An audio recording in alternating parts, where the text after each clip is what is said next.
sani ba to ki mai da hankalinki domin na fi ki rashin mutunci. Don Allah baiwar Allah ki haƙuri. Yi mishi. Shashashar banza ƴar halin dangi. Kai Zara, ya ishe ki haka. Wai ba mata baki hakuri ba? Me kike so a miki ne? Balkisu ce ciki. Oh, daman yaya akar wannan kuci hankali ne kike mulakanci? Da me tafi ni? Kazama da ita? Kar ki kuskura. Wannan ita ce matar da zan aura. Ta fi ki tarbiyya da sanin ya kamata. Da aka bace min na gani.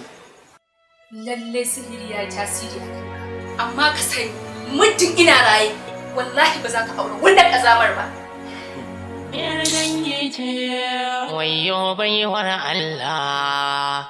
Yar dangi ce, yau ka ta cikin